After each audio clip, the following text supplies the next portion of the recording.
Hello everyone, क्या हाल चाल। तो आज अपन लेकर के आए हैं सामान्य विज्ञान की महा मैराथन क्लास, जिसमें मैं बात करने वाला हूं 100 क्वेश्चंस की। और 100 क्वेश्चन से ही 400 क्वेश्चन बन जाएंगे अपने, क्योंकि चार चार ऑप्शन दे रखे हैं। तो सारे ऑप्शंस को अपन की बात करते चलेंगे ताकि अपन के सारे क्वेश्चन आसानी पूर्वक समझ में आ जाए। ये सारी क्लासें रिकॉर्ड फॉर्म में है ताकि मिनिमम टाइम में मैक्सिमम आउटपुट अपन को मिल सके। तो करें स्टार्ट। तो आज की क्लास के लिए कुंभज क्लासेज के यूट्यूब चैनल पर आप सभी का हार्दिक स्वागत और अभिनंदन है। तो सारी क्लास को लास्ट तक देखें ताकि आपको सारे कॉन्सेप्ट समझ में आ जाएं।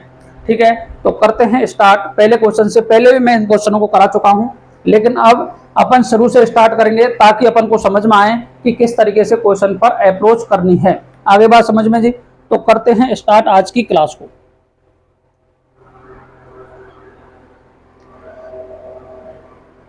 देखेगा इसमें 2011 से 2024 तक के क्वेश्चन हैं, ताकि जो किसी भी एग्जाम में पहले पूछे गए हैं, ताकि इससे अपन को आइडिया लग जाएगा कि किस तरीके के क्वेश्चन अपने को सॉल्व करने हैं। तो ये सारे क्वेश्चन हैं 2011 से 2024 तक के, वह महत्वपूर्ण क्वेश्चन जो किन्हीं एग्जाम में पहले पूछे गए हैं और दोबारा आने के प्रॉपर चांस हैं इनके। इसलिए अपन इन सारे क्वेश्चंस को इग्नोर नहीं कर सकते, क्योंकि ये क्वेश्चन हमारे पूछे जाएंगे। इसमें फिजिक्स, केमिस्ट्री, बायोलॉजी के क्वेश्चन आएंगे। यदि आर्ट वाला बच्चा 3 क्वेश्चन कर लेता है तो बहुत बड़ी अचीवमेंट होगी। साइंस वाला तो कर ही लेगा, लेकिन आर्ट वाले के लिए 3 क्वेश्चन कर लेगा तो बहुत ही बड़ी अचीवमेंट होगी। ये क्लास आपकी 1 घंटे से 1.5 घंटे में कंप्लीट हो जाएगी। लेकिन इसमें इस क्लास को देखने के बाद में किसी भी प्रकार का कोई भी डाउट आपके मन में नहीं रहेगा, ये मेरी गारंटी है। और 5 क्वेश्चन में से 3 क्वेश्चन सीधे सीधे इस क्लास से आपको मिलने वाले, ये भी मैं आपको गारंटी देता हूं। ठीक है, तो करें स्टार्ट। किस तरीके से क्वेश्चंस की। पहला नंबर का क्वेश्चन है जो संस्कृत डिपार्टमेंट में पूछा गया है 2024 में। निम्न यौगिकों में से किसमें OH क्रियात्मक समूह है? तो OH क्रियात्मक समूह होता है एल्कोहल का। किसका होता है? एल्कोहल का। तो देखो, ये ब्यूटेनॉल है। तो एक तो होते हैं सफिक्स और एक होते हैं प्रीफिक्स। प्रीफिक्स को बोलते हैं पूर्व लग्न और सफिक्स को बोलते हैं अनुलग्न। अनुलग्न लगते हैं पीछे की साइड और पूर्व लग्न लगते हैं पूर्व आगे की साइड। तो देखो, ये ब्यूटेनॉल है। ब्यूटेनॉल है तो ऑल है। ऑल एल्कोहल का जो सफिक्स है, अनुलग्न है, वो ऑल है। ब्यूटेनोइक एसिड, ब्यूटेनोइक एसिड में ओइक एसिड है, अर्थात ये कार्बोक्सिलिक एसिड है। और ब्यूटेनॉल, ये ब्यूटेनॉल है, ये एल्डिहाइड है, क्योंकि एल लगता है एल्डिहाइड में। और ब्यूटेनॉन, ऑन जहां लग रहा है वो है कीटोन। आगे बात समझ में। तो अब ये चारों ऑप्शन आपको समझ में आ गए। एक क्वेश्चन हर बार किसी ना किसी रूप में यहां से पूछा जाता है। ये चारों ही हैं इंपॉर्टेंट, इसलिए याद रखना। कार्बोक्सिलिक एसिड में ओइक एसिड आएगा, एल्डिहाइड में एल आएगा, कीटोन में ऑन आएगा और एल्कोहल में ऑल आएगा। ये बात आपको याद रखनी है। नेक्स्ट क्वेश्चन की बात करता हूं। न्यूटन के गति के तृतीय नियम का कथन है कि क्रिया एवं प्रतिक्रिया बराबर एवं विपरीत होती है। तो देखो, किसी वस्तु पर, जैसे मैं किसी दीवार पर धक्का लगा रहा हूं तो दीवार भी मेरे पे धक्का लगा रही है, इसलिए वो खिसक नहीं रही है। लेकिन यदि मेरा बल ज्यादा होगा, दीवार का बल कम होगा, तो दीवार उधर की साइड खिसक जाएगी। तो क्रिया की प्रतिक्रिया हमेशा होती है। यदि आप किसी में थप्पड़ मारोगे और वो भी आपको उल्टा थप्पड़ मार देगा, तो इसमें क्रिया की प्रतिक्रिया हो गई। इसलिए ये तृतीय नियम है, गति का तृतीय नियम है। तो ये कहां काम करता है भैया? ये काम करता है 2 भिन्न पिंडों पर जो परस्पर अननोन क्रिया करते हैं पर लगती है। देखो, दोबारा समझो। मैं जैसे किसी भी व्यक्ति पर, जैसे ये मार्कर है, मैं मार्कर पर इधर बल लगा रहा हूं, आगे की साइड बल लगा रहा हूं, तो ये मार्कर अलग कोई वस्तु हो गई और हाथ अलग वस्तु हो गई, 2 अलग वस्तु हो गई। लेकिन देखो, 5 इंच से हाथ अड़ जाएगा तब जाकर के अननोन क्रिया होगी, लेकिन दूर से हो रही है क्या? नहीं। तो ये अननोन क्रिया होती है। इसमें परस्पर 2 वस्तुओं का आपस में मिलना बहुत जरूरी है, तभी जाकर के अननोन क्रिया होगी। जब मैं इस मार्कर पे इधर की साइड बल लगा रहा हूं तो मार्कर मेरे पे इधर की साइड बल लगा रहा है। यदि मेरा बल ज्यादा, हाथ का बल ज्यादा रहेगा, तो ये मार्कर आगे की साइड खिसक जाएगा। इसे ही कहते हैं क्रिया प्रतिक्रिया। अर्थात आपने किसी को एक थप्पड़ मारा, उसी ने आपको एक थप्पड़ उल्टा मार दिया, तो उसने क्रिया की क्या कर दी? प्रतिक्रिया कर दी। यदि आपने किसी को एक गाली दी, उसने आपको विपरीत में दूसरी गाली दे दी, तो आप समझ लो उसकी क्रिया की क्या कर दी? उसने प्रतिक्रिया। इसलिए घरों में भी बोला जाता है कि तू मेरे क्वेश्चन की प्रतिक्रिया मत किया कर। आगे बात समझ में। तो क्या हो गया? 2 भिन्न पिंडों जो परस्पर अनन्य क्रिया करते हैं पर लगती है। वेरी वेरी इंपॉर्टेंट क्वेश्चन है। निम्न में से कौन सा पादपों में वृद्धि संदमन करने वाला हार्मोन है। ये संस्कृत डिपार्टमेंट में पूछा गया है 17/11/2024 में, और संस्कृत शिक्षा विभाग 2020 में भी क्वेश्चन पूछा गया है। देखो साइटोकाइनिन, ऑक्सिन, जिब्रेलिन और एब्सिसिक अम्ल। जो एब्सिसिक अम्ल होता है वो क्या होता है, वृद्धि संदमन होता है। बाकी ये सारे किसको करते हैं, वृद्धि को करने में सहायक होते हैं। आगे बात समझ में। नेक्स्ट क्वेश्चन, निम्न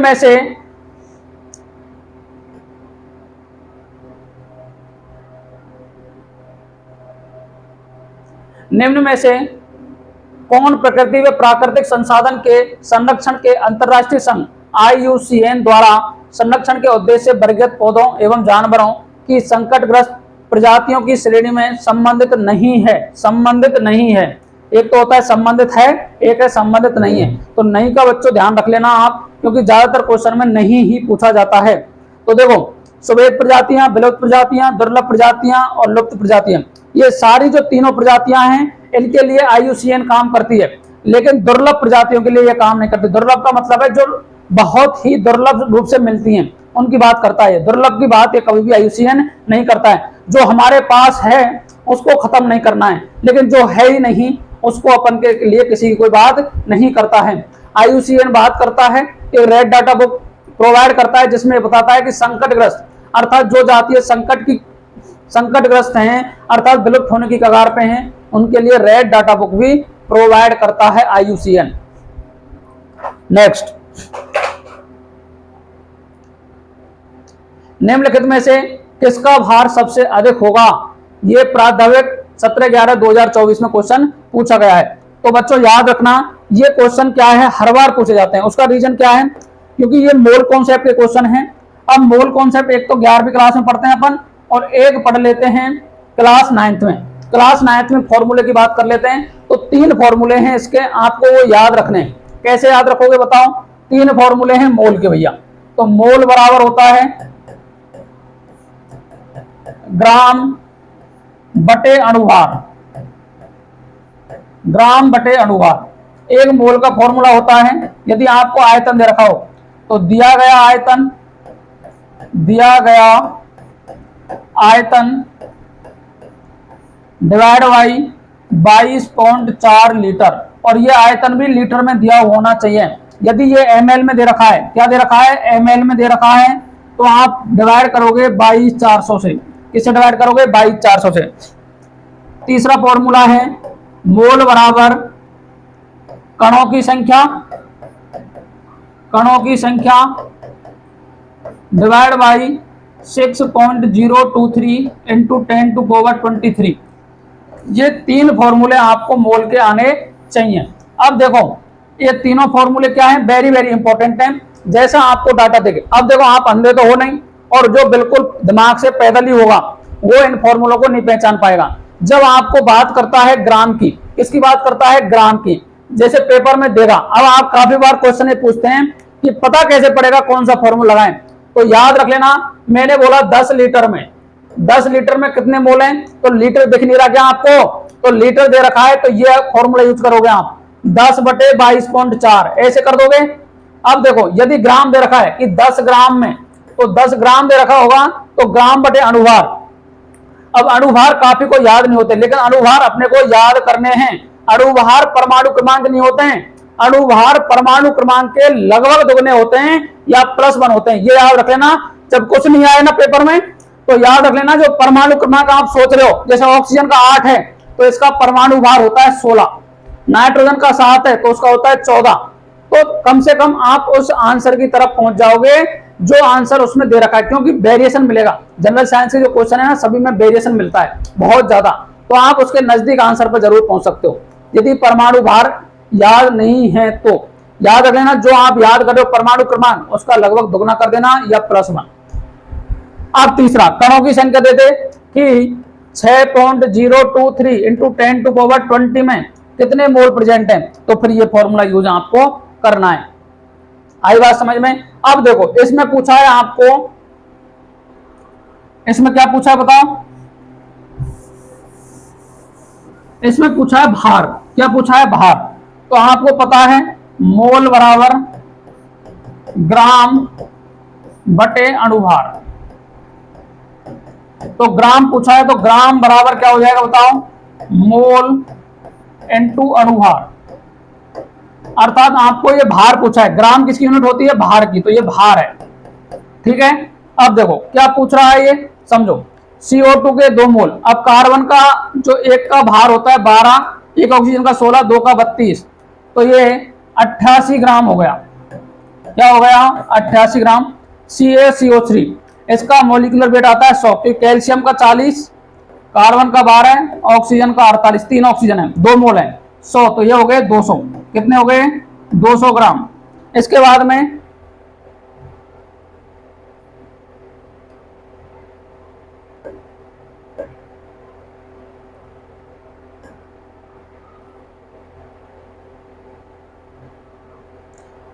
में है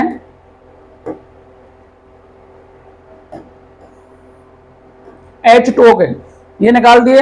H2O के एक का होता है 18, क्योंकि 16 ऑक्सीजन का, 2 इसका, तो 18 180 हो गया, ये 200 आ गया, ये 88 आ गया। इसके बाद में सुक्रोज, ये 342 होता है। कितना होता है, 342, क्योंकि 12 इंटू 12 कर लेना, 22 इंटू 1 कर लेना, 11 इंटू 16 कर लेना, ये आ जाएगा 342 इंटू 0.2। तो करोगे तो 2 दूनी 4, 2 चौका 8 और 2 तिया 6, और इसमें 1 पॉइंट लगा के तो 68.4। आगे बात समझ में, तो सबसे ज्यादा किसका दिख रहा है आपको, CaCO3 का। इस तरीके से मोल का एक क्वेश्चन हर बार पेपर में पूछा जाता है। आगे बात समझ में जी, ठीक है। नेक्स्ट, 1000 केजी द्रव्यमान की एक कार का वेग इतना दे रखा है, 54 किलोमीटर पर आवर बढ़ाने पर किया गया कार्य ज्ञात करो। तो देखो कार्य ऊर्जा प्रमेय होती है। क्या होती है, कार्य ऊर्जा प्रमेय, अर्थात कार्य ही ऊर्जा है, ऊर्जा ही कार्य है, ये बात कहती है वो। तो आपको याद रखना है W बराबर होता है FS cos थीटा। एक फॉर्मूला तो ये होता है, यदि ये नहीं दे रखा है तो W का दूसरा फॉर्मूला होता है हाफ mv²। ये फॉर्मूला अपन यहां यूज करने वाले हैं। तो काइनेटिक एनर्जी का है, और कार्य ऊर्जा प्रमेय क्या कहती है, कार्य ही ऊर्जा है। देखो W बराबर 1/2 m v2² माइनस v1 का स्क्वायर, 1/2 इंटू मास कितना दे रखा है 1000 kg इंटू 54 और 36। ठीक है, 54 और 36, तो 54 और 36 को सबसे पहले 54 इंटू 5/18 कर लो, 18 थी 54, और 36 इंटू 5/18, क्योंकि मीटर पर सेकंड में चेंज करना है, किलोमीटर पर आवर में ये, तो 18 दूना 36, 5 दूनी 10, ये 10 और ये 15, तो ये 15 का स्क्वायर, ये 10 का स्क्वायर। अब ये देखो 1/2 इंटू 1000 इंटू 15 में से 10 गए तो 5 का स्क्वायर 25, या फिर 125, 15 का 225, नहीं पहले स्क्वायर करेंगे, 15 का 225, 10 का 100, 125, इसको काट दो, ये 6, ये 2, ये आ गया 62.50 किलो जूल। इस तरीके से पहले भैया स्क्वायर कर लेना, उसके बाद माइनस करना। यदि आप पहले कर लोगे तो 25 आएगा, और 25 से आंसर हो जाएगा गलत। B option is the correct answer. Next क्या कह रहा है देखो,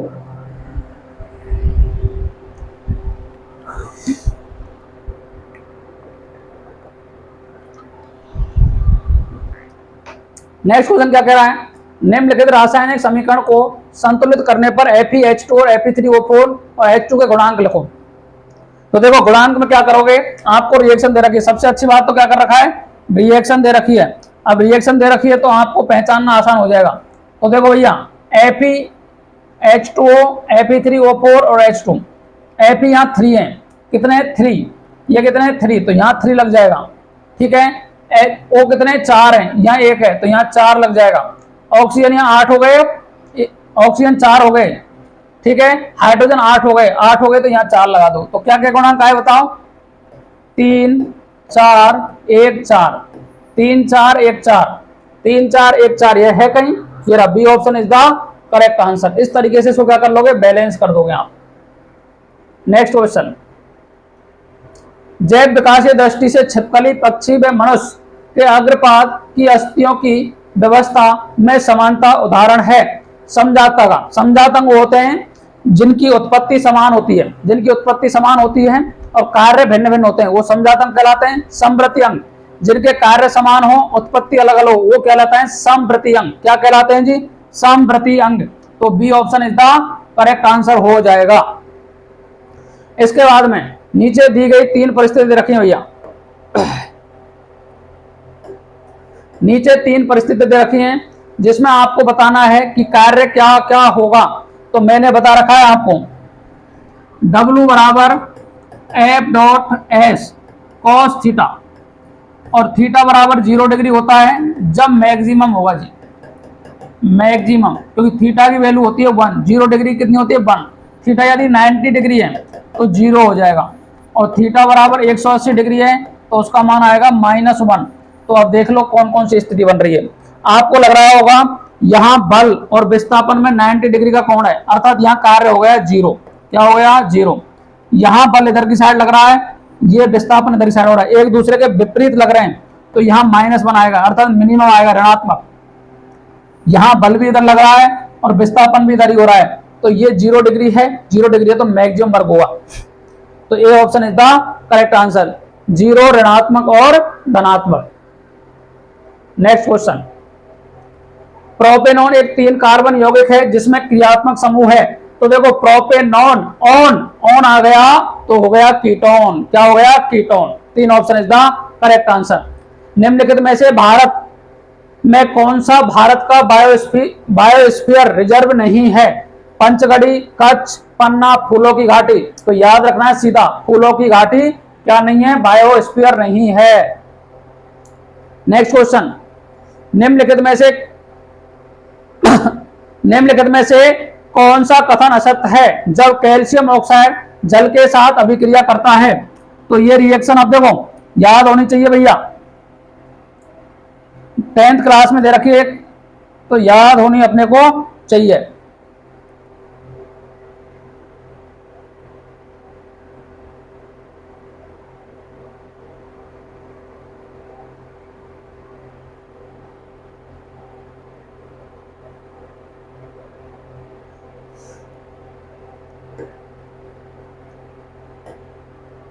देखिएगा, ये कह रहा है कैल्शियम ऑक्साइड जब जल से क्रिया करता है तो कैल्शियम हाइड्रोक्साइड बनाता है, तो भैया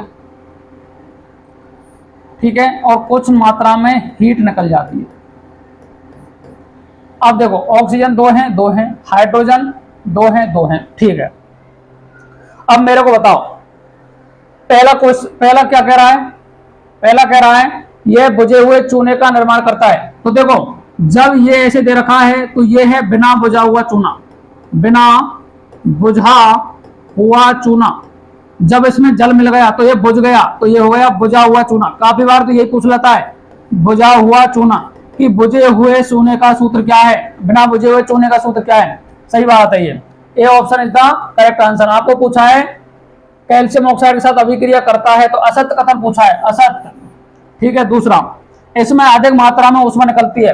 तो ये तो आपने घर में भी देखा होगा, जब आप पुताई वगैरह करते हैं तो टंटा की थैली लाते थे पहले, टंटा की थैली को अपन भिगोते थे पानी में, तो फटफट की आवाज के साथ में CO2 गैस बाहर निकलती थी उसमें से। आगे बात समझ में। इसके बाद में यह एक वियोजन अभिक्रिया है क्या? देखो 2 या 2 से अधिक अभिकारक मिलकर के एकल उत्पाद का निर्माण कर रहे हैं, तो ये संयोजन अभिक्रिया का उदाहरण है, वियोजन का नहीं है। तो यही ऑप्शन पूछा था कि असत्य कौन सा है, तो असत्य ऑप्शन हो गया, C option is the correct answer.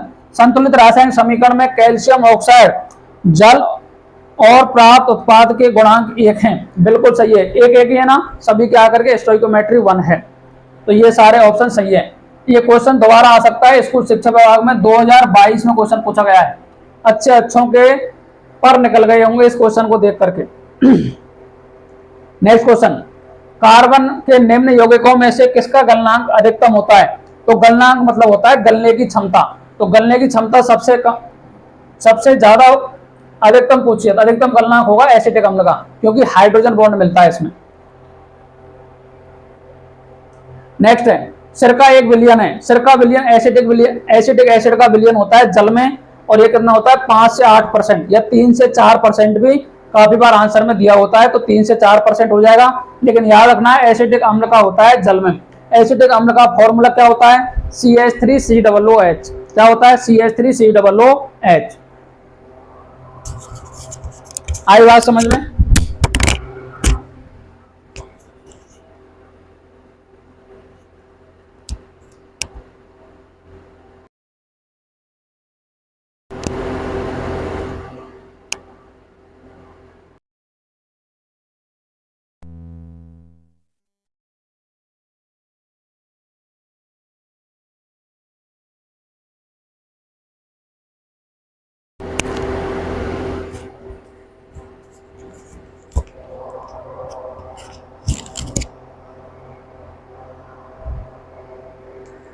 Next question, carbon dioxide में कार्बन और ऑक्सीजन के द्रव्यमान का अनुपात क्या होगा? कार्बन और ऑक्सीजन के द्रव्यमान का अनुपात पूछा है आपसे, तो देखिएगा कार्बन का होता है 12 और ऑक्सीजन का होता है 16, और किसमें पूछा है? कार्बन डाइऑक्साइड में। 16 × 2 अर्थात CO2 होता है, तो 12:32। अब इसको सॉल्व कर लो, ये 6, ये 16, ये 3, ये 8, 3:8 होना चाहिए, तो C option is the correct answer. आगे बात समझ में? किसी को कोई परेशानी समस्या हो तो बताओ।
हाँ जी, अब करते हैं नेक्स्ट क्वेश्चन की बात। निम्नलिखित में से कौन सा पर्यावरण की रक्षा के लिए निम्नलिखित में से आर में से एक है? तो ये है रिफ्यूज। क्या है? रिफ्यूज। ये 5 आर होते हैं, रिड्यूस, रीयूज, रिसाइकिल, रिफ्यूज और रिपर्पज। ये पांचों आपको याद रखने हैं। नेक्स्ट क्वेश्चन, निम्न में से कौन सा हार्मोन अग्नाशय द्वारा स्रावित नहीं होता है? अग्नाशय द्वारा कौन सा नहीं होता? रिलैक्सिन नहीं होता।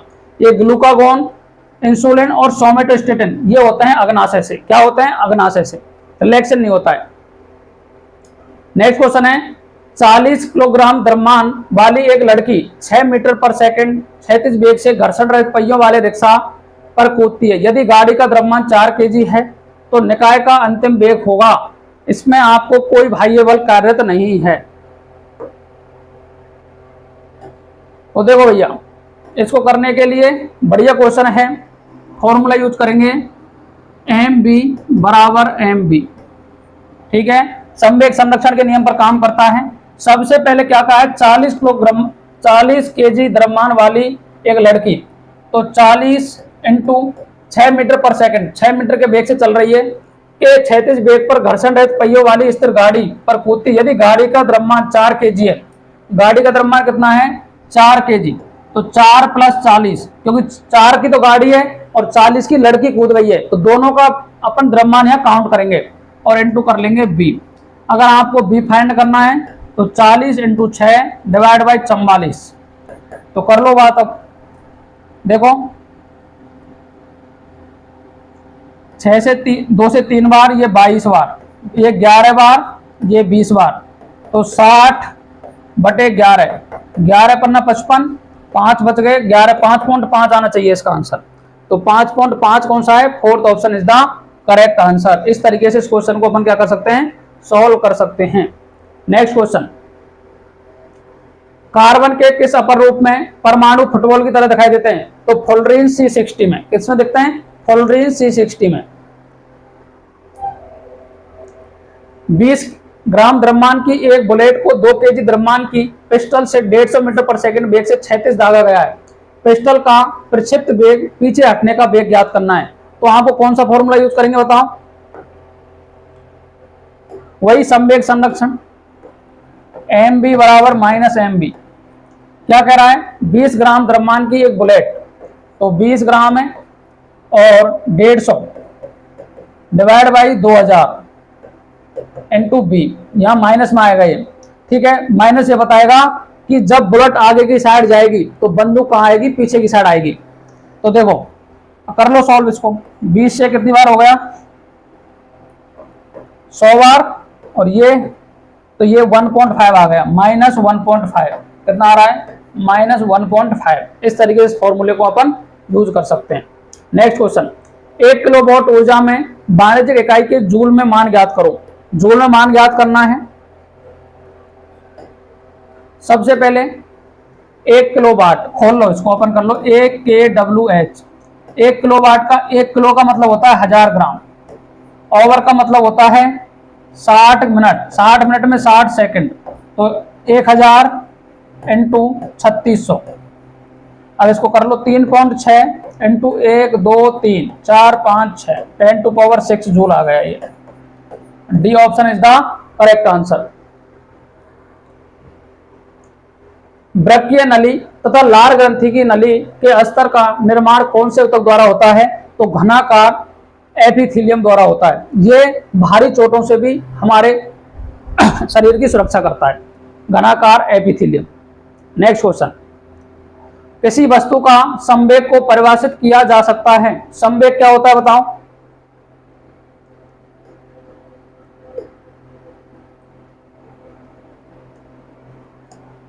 P बराबर होता है mv। क्या होता है? mv। P बराबर m इंटू बी। m को बोलते हैं द्रव्यमान, क्या बोलते हैं जी? द्रव्यमान कहा जाता है। b को कहा जाता है वेग। द्रव्यमान की यूनिट होती है केजी और वेग की होती है मीटर पर सेकंड, मीटर पर सेकंड। तो क्या हो गया, kg into metre upon second. क्या हो गया? Kg into metre into second. तो संवेग बराबर क्या हो गया बताओ? संवेग बराबर क्या हो गया बताओ बताओ बताओ? द्रव्यमान इंटू वेग। कौन सा ऑप्शन हो गया? Third option is the correct answer. Next question, निम्नलिखित में से किस कार्बन यौगिक का क्वथनांक उच्चतम होगा? तो एसिटिक अम्ल का। एसिटिक अम्ल का क्यों होगा? H बॉन्डिंग होती है, रेजोनेंस पाया जाता है इसमें। क्या पाया जाता है? रेजोनेंस पाया जाता है। नेक्स्ट क्वेश्चन, ओजोन के संदर्भ में गलत है। क्षोभ मंडल में खराब ओजोन उपस्थित होती है, गलत पूछा है। समताप मंडल में ओजोन हरितगृह प्रभाव के लिए उत्तरदायी होती है। वायुमंडल में ओजोन क्लोरोफ्लोरोकार्बन द्वारा नष्ट होती है। ओजोन पृथ्वी की सतह को सूर्य के हानिकारक किरणों से बचाती है। बिल्कुल सही बातें हैं। बी ऑप्शन में समताप मंडल में ओजोन हरितगृह प्रभाव बनती है, नहीं भैया, क्षोभ मंडल में बनाती है। किस में बनाती है? क्षोभ मंडल में।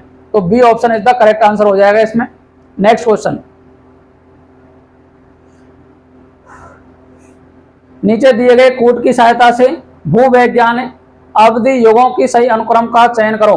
तो देखो, ये ट्राइसिक, जुरैसिक, क्रेस्टेशियस, पैलियोजोइक, मीसोजोइक और सीनोजोइक, ये दोनों ऑप्शन सही हैं। बाकी डिवोनियम, सिल्यूरियम और कार्बोनिफेरस ये अलग अलग हैं, ठीक है, ये गलत हो जाएगा ऑप्शन। इसमें कौन सा हो जाएगा? 1 और 2 सही है। नेक्स्ट क्वेश्चन, निम्नलिखित में से कौन सा कार्बन का अपर रूप नहीं है? तो हीरा, ग्रेफाइट और फ्लोरीन तो है, बेंजीन नहीं है। क्या नहीं है? बेंजीन। तो बेंजीन इसमें क्या हो जाएगा? आंसर हो जाएगा। मैग्नीशियम सल्फाइड में मैग्नीशियम सल्फर के भार का अनुपात होगा।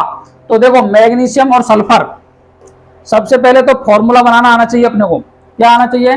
फॉर्मूला बनाना आना चाहिए। Mg+2 में होता है, सल्फर -2 में होता है। तो इसका फॉर्मूला बनेगा MgS।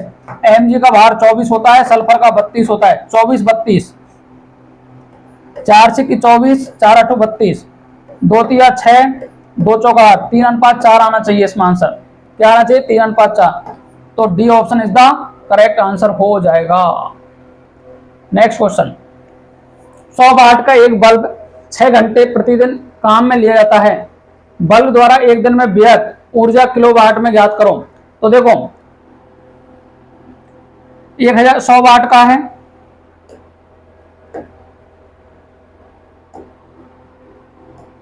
100 वाट का है, 6 घंटे चलता है और डिवाइड कर दो 1000 से। किससे डिवाइड कर दो? 1000 से। तो 0.6 किलोवाट आ जाएगा इसमें, क्योंकि किलोवाट में पूछा है तो 0.6। तो second option is the correct answer. निम्नलिखित में से कौन सा प्रतिवर्ती चाप अवयवों का सही क्रम है? तो देखो सबसे पहले क्या होता है? अभिग्राही होता है, फिर संवेदी न्यूरॉन होता है, फिर मेरुरज्जु, फिर प्रेरक न्यूरॉन और मांसपेशी तक तब जाता है। जैसे हमारे कोई चोट लगी तो सबसे पहले हमारे चोट लगी है, तो चोट लगी तो अभिग्राही सबसे पहले ग्रहण करेगा और उसके बाद में संवेदी न्यूरॉन के पास में भेजेगा, उसके बाद में मेरुरज्जु के पास में भेजेगा, फिर प्रेरक न्यूरॉन के पास भेजेगा, फिर मांसपेशी के पास भेजेगा। और ये क्रिया होती है फटाफट 0.1 सेकंड में हो जाती है। यदि आप किसी का गर्म चीज पर कोई हाथ लग जाता है तो ये क्या है? प्रतिवर्ती क्रिया है, फटाफट हाथ लगा हाथ हट जाएगा। उसका रीजन क्या है? क्योंकि हमारे मेरुरज्जु में साथ के साथ संकेत पहुंच जाते हैं और मांसपेशी वहां से दूर हो जाती है। नेक्स्ट क्वेश्चन, बायोगैस एवं संपीड़ित प्राकृतिक गैस सीएनजी का प्रमुख घटक है, मीथेन गैस है। क्या है? मीथेन गैस है। 52 ग्राम एच में मोलों की संख्या ज्ञात करो। तो ब्राह्मण ग्राम दे रखे हैं, हीलियम का एटॉमिक नंबर होता है 2, इसका एटॉमिक मास हो जाएगा 4। तो 52 में यदि 4 का भाग दे दोगे तो 13 आ जाएगा। क्या हो जाएगा? 13। ये आया हुआ है प्राथमिक परीक्षा 2020 में, और ये एनसीईआरटी क्लास 9th में सॉल्व एग्जाम्पल दे रखा है। जब एक निश्चित द्रव्यमान का पिंड एक ऊंचाई के स्वतंत्र रूप से गिरता है, जैसे देखो ये मार्कर है, ये मार्कर को मैं नीचे छोड़ रहा हूं तो क्या बढ़ गई बताओ? इसकी स्थितिज ऊर्जा तो कम हो गई, लेकिन गतिज ऊर्जा क्या हो गई? बढ़ गई है। क्या हो गई है? बढ़ गई है। तो स्थितिज ऊर्जा में तो घटती है और गतिज ऊर्जा क्या हो जाती है? बढ़ जाती है। नेक्स्ट क्वेश्चन, नीचे दी गई वस्तुओं में से किसकी गतिज ऊर्जा सर्वाधिक होगी? तो गतिज ऊर्जा का फॉर्मूला होता है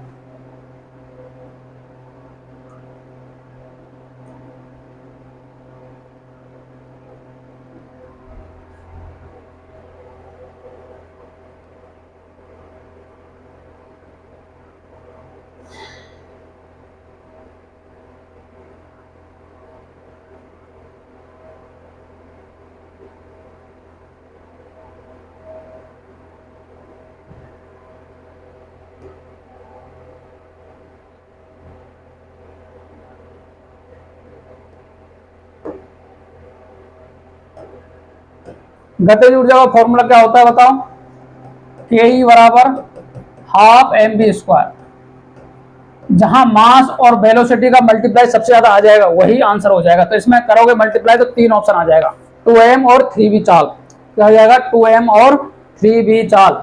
आगे बात समझ में?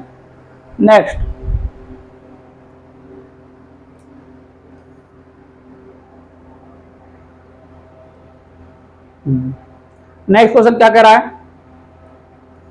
किसी आहार श्रृंखला में प्रत्येक स्तर पर उपलब्ध कार्बनिक पदार्थों की औसत मात्रा जो कि उपभोक्ता के अगले स्तर तक पहुंची है 10%। कितनी पहुंची है? 10%। D option is the correct answer हो जाएगा इसमें।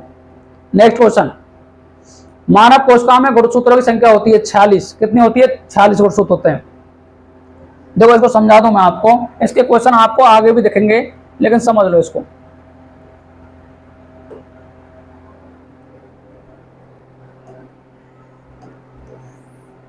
तो देखो एक होता है नर और एक होती है मादा। नर को बोलते हैं मेल और इसको बोलते हैं फीमेल। इसमें 22 प्लस XY गुणसूत्र पाए जाते हैं। इसमें 22 प्लस XX गुणसूत्र पाए जाते हैं। 22 गुणसूत्र जो 22 हैं इनको कहा जाता है ऑटोसोम्स। क्या कहा जाता है जी? ऑटोसोम्स। ये बॉडी का निर्माण करते हैं, जो बॉडी का अदर पार्ट है ना उसका निर्माण करते हैं। XY इसे बोलते हैं लिंग गुणसूत्र। लिंग गुणसूत्र इसको बोलते हैं सेक्स क्रोमोसोम। क्या बोलते हैं जी? Sex chromosome. इसमें 22 जो ऑटोसोम्स हैं XX, इसको भी लिंग गुणसूत्री कहा जाता है। लेकिन लिंग का निर्धारण, यदि सेक्स का निर्धारण करना है तो वो करता है नर। क्या करता है? नर। यदि हम बात करें सजीव की, जैसे मनुष्य की बात करें तो मनुष्य में लिंग का निर्धारण करता है फादर। फादर का बोलते हैं नर, अर्थात नर में एक्स और वाई पाया जाता है, एक्स और वाई पाया जाता है, तब इनका क्या होता है, मिलन होता है, अर्थात आपस में क्रॉस कराते हैं। तो यदि आपको मिला 22, 22 इधर से आए, 22 इधर से आए, तो आपको मिला 44 plus X Y, 44 plus X Y, और एक बार मिला 44 प्लस एक्स एक्स। यदि 44 प्लस एक्स वाई मिला है तो जो संतान उत्पन्न होगी वो होगी नर। क्या होगी, नर। यदि लड़का उत्पन्न होगा, और यदि 44 प्लस एक्स एक्स है तो लड़की होगी। क्या होगी, लड़की होगी। लेकिन ध्यान रखना, एक्स और वाई गुणसूत्र में जो जैसे गुणसूत्र इस तरीके से पाए जाते हैं, क्या पाए जाते हैं, इस तरीके से पाए जाते हैं, इस तरीके से। लेकिन जब अपन बात करें कि एक्स तो इतना होता है और वाई होता है छोटा गुणसूत्र, वाई छोटा गुणसूत्र है, तो ये बहुत कम चांस में मिल पाता है एक्स से, बहुत कम चांस में मिल पाता है। तो इसलिए मैक्सिमम केस में, वैसे तो 50-50% है, इसके होने की संभावना 50% है, इसके भी होने की संभावना 50% है, लेकिन काफी केस में यदि एक्स छोटा है, वाई छोटा है, वाई छोटा है तो एक्स से मिल नहीं पाता, तो इसलिए एक्स और एक्स मिल जाते हैं, तो लड़की संतान के रूप में उत्पन्न होती है। ये बात अपने को समझ में आनी चाहिए। ये जेनेटिक्स क्लास 12th में आपको पूरी पेडिग्री दे रखी है, जिससे अपन के सारे क्वेश्चन बन जाते हैं। आगे बात समझ में। तो अब आपसे पूछे कि कोई लड़की एक्स गुणसूत्र किस किस से प्राप्त करती है, तो कोई भी लड़की हो तो एक्स गुणसूत्र एक तो फादर से प्राप्त करती है, नर से, और एक मदर से, अर्थात दोनों से प्राप्त करती है। काफी बार गलती में ये कर जाते हैं अपन कि एक्स गुणसूत्र है तो एक्स गुणसूत्र तो मादा से प्राप्त करती होगी, लेकिन बच्चों याद रखना दोनों से प्राप्त करती है। यदि एक्स वाई मिलेगा तो नर होगा, और एक्स एक्स मिलेगा तो क्या हो जाएगा, बताओ, मादा उत्पन्न होगी। नेक्स्ट क्वेश्चन, संवेग का ऐसा ही मात्रक, मैंने संवेग का अभी बताया था, P बराबर mv होता है, m को किलोग्राम में, b को मीटर पर सेकंड में, तो किलोग्राम मीटर पर सेकंड, ये option is the correct answer. एक सामान्य बालिका शिशु अपने एक्स गुणसूत्र प्राप्त करती है, अभी बताया था मैंने, तो एक तो अपने माता से और अपने पिता दोनों से, तो third option is the correct answer हो जाएगा इसमें। निम्नलिखित में से किस तत्व की परमाणुकता एक होती है, परमाणुकता मतलब जो एक के रूप में मिलता है, तो एक में कौन मिलता है, आर्गन, ये इनर्ट गैस है, अक्रिय गैस। नेक्स्ट क्वेश्चन, अभिक्रिया।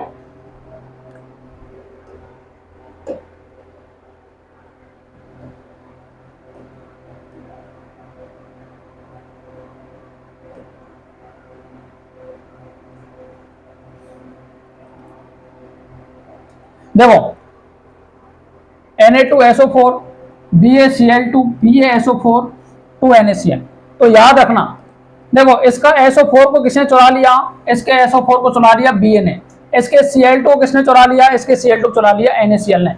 जहां आयनों का आदान प्रदान होता है उसे बोलते हैं डबल डिस्प्लेसमेंट रिएक्शन, अर्थात द्विविस्थापन अभिक्रिया। तो ये आ जाएगा इसमें डी ऑप्शन। अपचयन अभिक्रिया क्या होती है बताओ। अब देखो SO4 -2 में, ये +1 में है, यहां देखो ये -1 में है, ये +2 में, यहां देखो ये +2 में, ये +2 में, तो बेरियम +2 में यहां था, सल्फेट यहां था, तो यहां कोई भी अपचयन ऑक्सीकरण अभिक्रिया नहीं हो रही है। आगे बात समझ में। नेक्स्ट, कॉलीफॉर्म जीवाणु कौन से मानव अंग में पाया जाता है, तो आंत में पाया जाता है। किसमें पाया जाता है, आंत्र में। नेक्स्ट क्वेश्चन, साबुन के उत्पादन में सह उत्पाद बनता है, तो साबुन के उत्पादन में ग्लिसरॉल बनता है। क्या बनता है, ग्लिसरॉल। सोडियम हाइड्रोक्साइड तो अपन लेते हैं, उसमें रिएक्शन करवाते हैं ईस्टर की रिएक्शन साथ, सोडियम लवण ये बनता है प्रोडक्ट में, ये तो बनता है मेन प्रोडक्ट, ये बनता है बाई प्रोडक्ट, ये अपन रिएक्शन करवाते हैं। बसा अम्ल की रिएक्शन NaOH के साथ में करवाते हैं, तो सोडियम का लवण बनता है और ग्लिसरॉल बनता है। ये सह उत्पाद बनता है, ये मेन उत्पाद बनता है, और ये दोनों क्या है, रिएक्टेंट है। नेक्स्ट, DDT व्यावसायिक उत्पादन में कच्चे माल के रूप में कौन प्रयोग करते हैं, तो देखो क्लोरोबेंजीन और क्लोरल क्या यूज करते हैं, क्लोरोबेंजीन और chloral, class 12 halo alkane hello Erin chapter में दे रखा है ये। नेक्स्ट, बीटी पादप में बीटी का मतलब क्या होता है, बीटी का मतलब होता है बैसिलस थ्रंजिएंसिस, तो बैसिलस थ्रंजिएंसिस। आगे बात समझ में। जीन अभियांत्रिकी संबंधित है। जीन अभियांत्रिकी का मतलब है भैया, जैसे मेरा डीएनए किसी व्यक्ति के अंतर्गत डाल दिया तो वहां रिकॉम्बिनेंट डीएनए बन जाएगा, अर्थात मेरे लक्षणों को किसी दूसरे व्यक्ति के द्वारा प्रदर्शित करना ही क्या कहलाएगा, रिकॉम्बिनेंट डीएनए टेक्नोलॉजी। ये यूज करती है न्यूक्लिक अम्लों के परिवर्तन से। किसे करती है? न्यूक्लिक अम्लों के परिवर्तन से। एक मोर सांप को खाता है जो पादपों पर पनप कर कीटों का भक्षण भी करता है। ये किस रूप में आता है? तो देखो, ये खाद्य स्तूप का क्या है, शीर्ष है। मोर सर्वहारी होता है, मोर किसी को भी खा सकता है, तो मोर खाता है तो ये क्या हो गया, शीर्ष हो गया। प्रकाश का वेग सर्वाधिक होगा निर्वात में। कहां होगा? निर्वात में प्रकाश का वेग क्या होता है, सर्वाधिक होता है। नेक्स्ट, किस मिश्र धातु का उपयोग विद्युत तारों के परस्पर वेल्डिंग के लिए किया जाता है? तो किसका किया जाता है भैया? सीसा और टिन का। किसका किया जाता है? सीसा और टिन का उपयोग वेल्डिंग में किया जाता है। सीधे सीधे याद रखना। ये क्या होता है जब लोहे की कील को कॉपर सल्फेट के विलयन में 20 मिनट तक दबाया जाता है? ये एक तरीके की क्या है, विस्थापन अभिक्रिया भैया। क्या है? विस्थापन अभिक्रिया। तो देखो,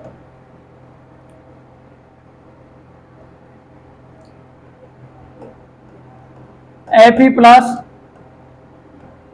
CuSO4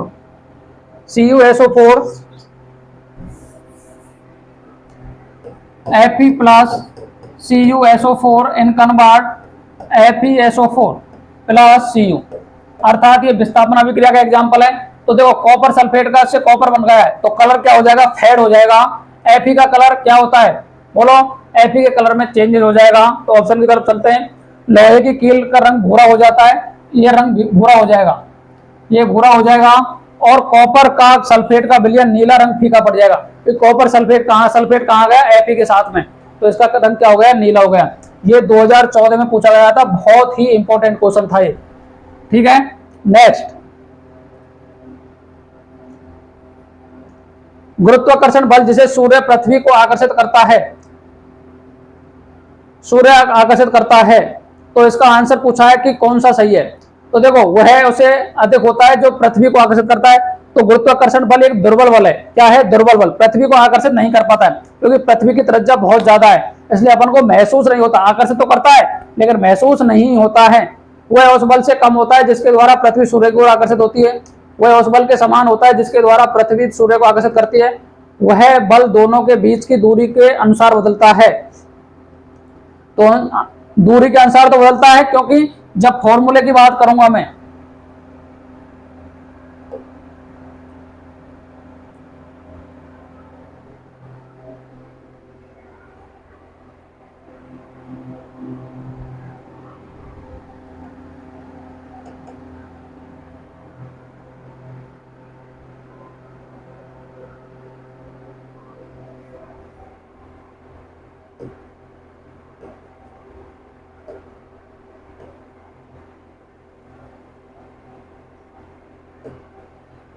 देखो, जब मैं बात करूंगा तो F बराबर होता है, क्या हुआ भैया,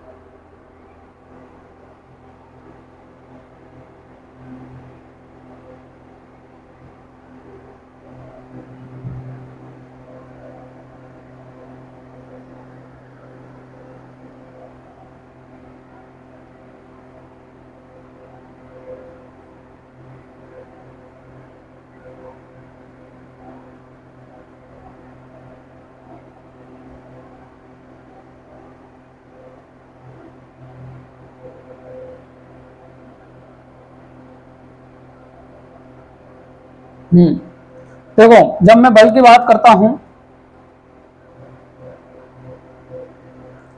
F बराबर होता है G(m1m2) अपॉन r²। तो दूरी यदि बढ़ेगी, दूरी बढ़ेगी तो बल कम हो जाएगा, दूरी बढ़ेगी तो बल कम हो जाएगा, मास बढ़ेगा तो बल बढ़ जाएगा। तो ये हो जाएगा third option is the, fourth option is the correct answer. Third और फोर्थ दोनों क्या है, सही हैं। नेक्स्ट क्वेश्चन,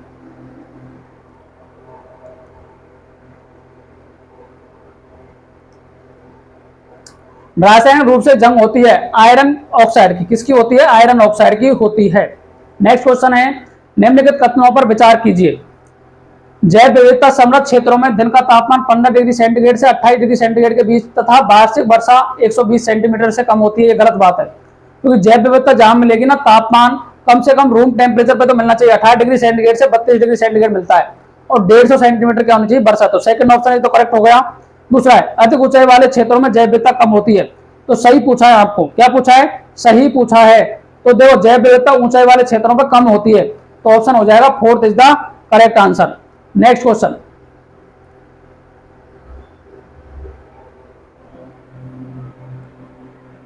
नेक्स्ट क्वेश्चन क्या कह रहा है, ओजोन की सांद्रता को नापने वाली इकाई है डॉप्सन यूनिट। क्या है, डॉप्सन यूनिट।